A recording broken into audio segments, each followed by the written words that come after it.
श्री रंजन कुमार जी, सचिव चिकित्सा एवं स्वास्थ्य, श्री स्वामी गोस्वामी जी,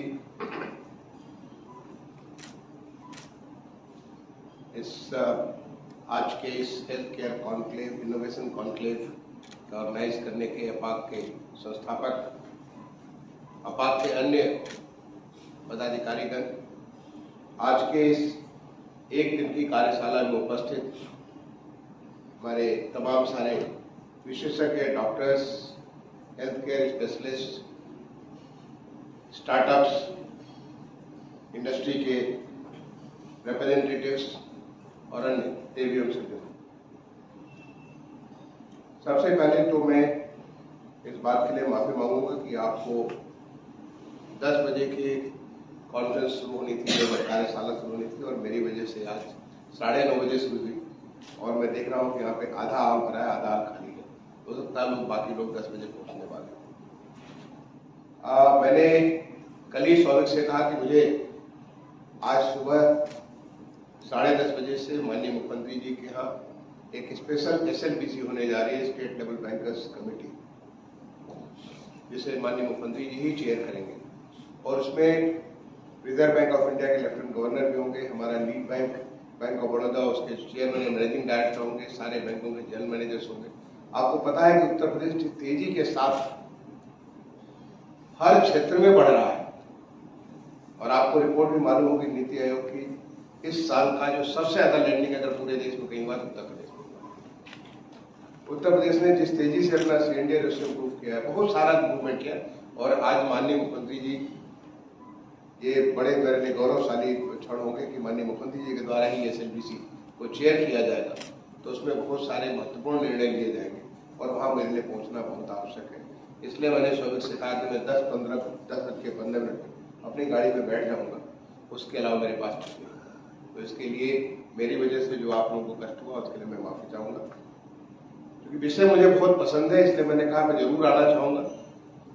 और हमारे बाकी दिन भर मेरे पास इतना वक्त नहीं था, इतनी सारी व्यस्तताएं थी, इसलिए ही सुबह 9:30 बजे का योग रखा गया। सबसे पहले तो मैं धन्यवाद देना चाहूँगा अपाक टीम को कि उन्होंने बहुत महत्वपूर्ण विषय हेल्थ केयर इनोवेशन कॉन्क्लेव, आप शब्दों को चुनिए, देखिए health care innovation conclave, it is not a health care conclave, it is health care innovation conclave. और आज हमारे देश में इनोवेशन की एक लहर आई है। पहले हम इनोवेशन के बारे में बात भी नहीं करते, ऐसा नहीं कि इनोवेशन नहीं होता था, लेकिन इतना होता था कि वो कहीं किसी के नजर में नहीं आता। लेकिन आज आप किसी भी क्षेत्र में देख लीजिए, किसी भी क्षेत्र में, हेल्थ केयर नहीं, किसी भी क्षेत्र में देख लीजिए, वहां पे इनोवेशन इनोवेशन इनोवेशन आज हमारे देश की एक नई तस्वीर बन गई है। आज का जो हमारा यूथ है, युवा है, आज के हमारे जो टेक्नोलॉजी के लोग हैं, आज के हमारे जो इंटरप्रेन्योर्स है, जो उद्यमी है, हर जगह इनोवेशन एक नई धारा बन गई है हमारे पूरे चिंतन की। और इनोवेशन लीड्स टू स्टार्टअप्स, कोई नया चीज शुरू करते हैं, इट लीड्स टू स्टार्टअप्स और स्टार्टअप्स लीड टू इंटरप्रेन्योरशिप,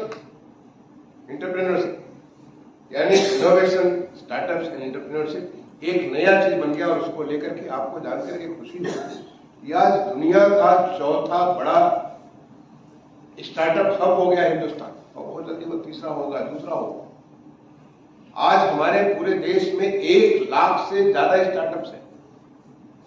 हमारे उत्तर प्रदेश में करीब 11,000 स्टार्टअप्स हमारे रजिस्टर्ड है और वो अलग अलग क्षेत्रों में, जिसमें हेल्थ केयर भी एक बहुत महत्वपूर्ण क्षेत्र है, बहुत महत्वपूर्ण क्षेत्र है। आज हमारे पास 100 से ज्यादा यूनिकॉर्न्स है, 300 से ज्यादा यूनिकॉर्न्स है और बहुत तेजी से नंबर बढ़ रहे हैं। क्यों? क्योंकि एक ऐसा माहौल दिया गया है जिस माहौल के तहत आज हिंदुस्तान में startup, innovation, startup and entrepreneurship, ये तीनों के तीनों एक पंक्ति में आगे बढ़ते। अभी जब मैं यहाँ बैठा था, मुझसे 2 लोग मिलने आए। एक मुझसे मिलने आए NSP के नेशनल साइंटिफिक प्रमोटर के समर्थ मरवाहा जी और दूसरे मुझसे मिला सुनील सिंह जी, CEO यूनिलैब, और उन्होंने मुझसे और कोई बात नहीं, उन्होंने ये बात की कि कैसे वो इनोवेशन के माध्यम से एक नई हेल्थ केयर की व्यवस्था दें। मुझसे मिलने आई हमारे केजीएमयू के डॉक्टर्स, यहाँ पे 3 डॉक्टर्स यहाँ मौजूद हैं। किस लिए? क्योंकि केजीएमयू और आईआईटी कानपुर के द्वारा दोनों ने मिलकर के एक SIB sign, school of international bio design, synergising innovation and entrepreneurship, synergising health care innovation and entrepreneurship, SIB sign, जिसको शुभारंभ करने का मुझे सौभाग्य मिला 1 साल पहले। और जब उसका 1 साल पूरा हुआ, उसके बाद दोबारा फिर से जब नया बैच आया, उस नए बैच को भी उसको शुभारंभ करने का मुझे सौभाग्य मिला। देख के इतनी खुशी हुई कि हमारे तमाम सारे एक्सपर्ट्स, जिसको department of bio technology, government of India, KGMU और आईआईटी कानपुर, ये तीनों मिलकर के ऐसे देश के ऐसे विशेषज्ञ, ऐसे होनहार बच्चों को चुनते हैं और वो बच्चे इस बात पे काम करते हैं कि किस प्रकार से हम टेक्नोलॉजी के माध्यम से एक नई दिशा दे सके, एक नई व्यवस्था दे सके। आपको जानकर के खुशी होगी कि आज आईआईटी कानपुर में 500 बेडेड हॉस्पिटल बन रहा है, स्पेशलाइज्ड हॉस्पिटल बन रहा है, स्पेशलिटी हॉस्पिटल बन रहा है। उसको हमारे आईआईटी कानपुर के एक स्टूडेंट ने उसको मेजर उसकी फंडिंग वहां से की थी, सग्रवाल इंस्टीट्यूट, और वहां पे आर्टिफिशियल हार्ट बन रहा है। मुझे सौभाग्य मिला, मैं जाकर के सारी की सारी चीजों को देखा, आर्टिफिशियल हार्ट कैसे होता है, कैसे आप हार्ट का काम जो भगवान ने किया है उस काम को कैसे आर्टिफिशियली बनाए। इतना आसान काम नहीं है, उसके लिए क्या मटेरियल चाहिए, कैसे आप उसे पंक्ति करेंगे, कैसे पूरी व्यवस्था को सिनर्जाइज करेंगे, ये बहुत कॉम्प्लिकेटेड वर्क है। और उस पूरे कॉम्प्लिकेटेड वर्क को किस प्रकार से, कैसे, आपने सेट्टी साहब का, डॉक्टर सेट्टी का नाम सुना होगा, वो खुद इसको गाइड कर रहे हैं, इतने बड़े हार्ट के स्पेशलिस्ट वो खुद उसको गाइड कर रहे हैं। और कैसे ये सारी चीज मिलकर के हमें एक हार्ट के लिए अल्टरनेटिव हार्ट दे सकते। ये कोर सिंपल टेक्नोलॉजी, पर टेक्नोलॉजी ऐसी जो कि मेडिकल फील्ड भी है और टेक्नोलॉजी भी है, दोनों को मिला करके, दोनों को वहां पे मटेरियल साइंस भी है, मैकेनिकल इंजीनियरिंग भी है, इलेक्ट्रिकल इंजीनियरिंग भी है, इलेक्ट्रॉनिक्स भी है, टेलीकॉम भी है, सारी की सारी चीजों को एक साथ सिनर्जाइज करके ऐसा कुछ करें कि हम हार्ट के फंक्शन को शुरू कर सकें। ये हमारा नया भारत है, ये एक नई सोच का भारत है। और नई सोच का भारत जिसको माननीय प्रधानमंत्री जी ने लक्ष्य दिया है, विकसित भारत का लक्ष्य दिया कि 2047 में हम देश को एक विकसित भारत बनाएंगे। और विकसित भारत कैसे बनाएंगे? तब बनाएंगे जब हिंदुस्तान के हर नागरिक को सक्षम बनाएंगे कि वो भी अपना इसमें योगदान दे सके। जब योगदान देगा तो योगदान देने के लिए जो सबसे महत्वपूर्ण चीज है, आपको शिक्षा तो बहुत आवश्यक है, बगैर शिक्षा के तो योगदान नहीं दे सकता। तो शिक्षा के बारे में तमाम सारे, और अगर आप एजुकेशन के फील्ड को देखें तो बड़े सारे एडुटेक के ऊपर कार्रवाई हो रही, कैसे एजुकेशन को यूनिवर्सलाइज किया जाए। लेकिन साथ ही साथ हमको सेहतमंद भी होना पड़ेगा, तो हेल्थ टेक के ऊपर बहुत सारा काम चल रहा है कि कैसे हम हेल्थ को एफोर्डेबल बना सकते हैं। हर कोई उसको हेल्थ को, एक तरफ तो आयुष्मान भारत है, आयुष्मान भारत के माध्यम से लगभग 50 करोड़ लोगों को हेल्थ एक्सेसिबल कर दिया, जो एफोर्डेबल नहीं था उनके लिए वो एक्सेसिबल कर दिया कि उनको 5 लाख रुपए की सुविधा दी गई और उसको 5 लाख रुपए की सुविधा ले सकते हैं। लेकिन साथ ही साथ एफोर्डेबल करने का मतलब यह है कि कैसे जन जन तक उसको स्वास्थ्य का लाभ मिल सके। और यहां पे रोल आया टेलीमेडिसिन का, कैसे हमारे एक्सपर्ट्स यहाँ पे केजी में बैठ करके, SGPGI में बैठ करके, हमारे बड़े हॉस्पिटल से राम लोहिया हॉस्पिटल में बैठ करके, वो हमारे सुदूर गांव में बैठा हुआ बंदा है, उस बंदे को कैसे वो हेल्थ केयर दे सकते। तो टेलीमेडिसिन का बड़ा रोल हो गया और ये आज एक बड़ी आम बात हो गई। ये आम बात हो गई है जिसको केवल टेक्नोलॉजी ने, जो हमारा इनोवेशन, और उन पर भी लगातार काम चल रहा है। जो आपको हेल्थ के बारे में अभी डॉक्टर आदित्य कपूर साहब है यहाँ पे, डॉक्टर आदित्य कुमार साहब बात करेंगे। एक सेंटर ऑफ एक्सीलेंस हमारा जो हमारी IT डिपार्टमेंट है, उन्होंने एक centre of excellence medical health के बारे में स्कूल हमारे SGPGI में खोल रखा है।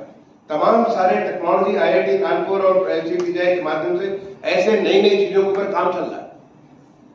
आपको जानकर के खुशी होगी कि आज हमने हमारा जो कैंसर इंस्टीट्यूट है, माननीय Kalyan Singh state institute for cancer, जो हमारे प्रदेश का जो एक सुपर स्पेशलिटी हॉस्पिटल है कैंसर के बारे में, उस इंस्टीट्यूट और IIT कानपुर और एक संस्था है कार्किनोस,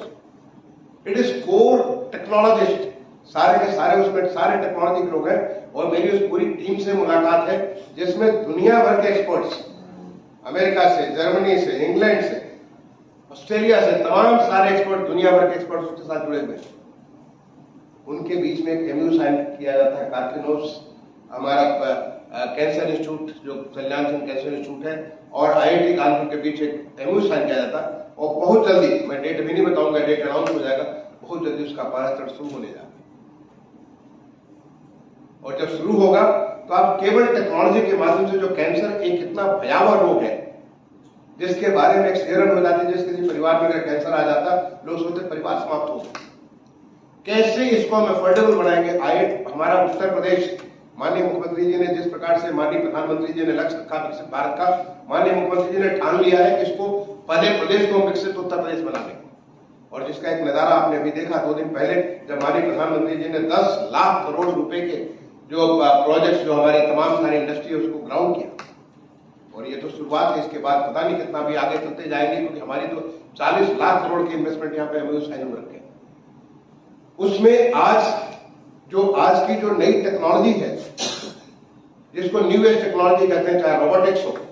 रोबोटिक्स का बहुत बड़ा रोल हमारा मेडिकल हेल्थ केयर के ऊपर है। आप तमाम सारी सर्जरी रोबोटिक्स के माध्यम से होती है और बहुत प्रिसीजन सर्जरी होती है। जिस प्रकार से टेक्नोलॉजी का वहां पे एंटर किया, जहां पे हम, आप सोचिए कि जहां पे बहुत सारा ब्लड, काफी सारा ब्लड वहां निकलता था, उस ब्लड की जगह पे आज मिलीलीटर्स में ब्लड वहां से पूछ करता है। Precision surgery using the robotics, जहां पे आज नैनो टेक्नोलॉजी के माध्यम से, जो जीन टेक्नोलॉजी, आज जीनोम के बारे में इतना सारा कुछ काम हो रहा है। आज हमारा जो है इंटरनेट ऑफ थिंग्स, जो AV टेक्नोलॉजी, बहुत सारी नई जो टेक्नोलॉजी आज की डेट में जो है, आर्टिफिशियल इंटेलिजेंस और मशीन लर्निंग, अगर मैं बात करना चालू करूं तो बहुत सारी बातें मैं आपको बता सकता हूं कि कैसे आज सिंपल सी चीजें, अगर आपको रेटिनोपैथी करनी है, अगर कोई आपके आंख के बारे में कोई तकलीफ है, तो पहले तो सारी की सारी चीजें, हमारा जो इसमें जो हेल्थ केयर होता है, हेल्थ केयर में क्या होता है, पहला होता है प्रमोटिव हेल्थ केयर,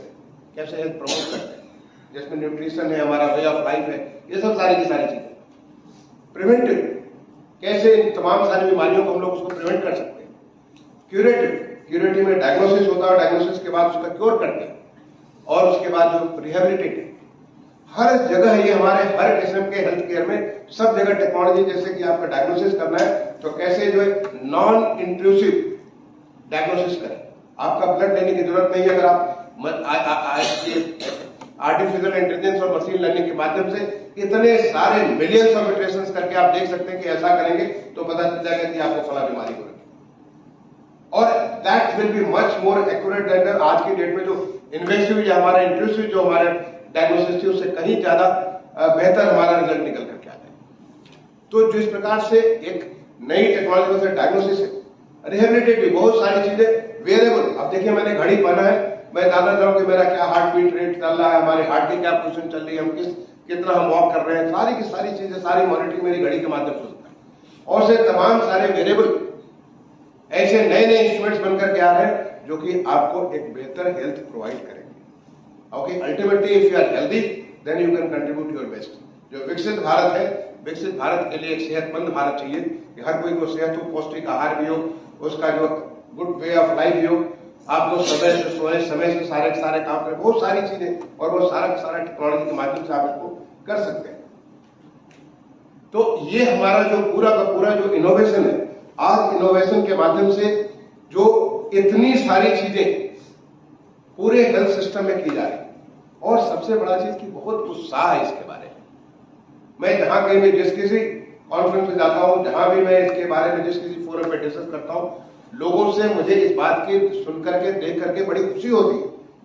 कि लोग पूरे उत्साहित हैं और पूरे सोच रहे हैं कि इसको लेकर के they want to make a new business line, एक नया अपनी जो है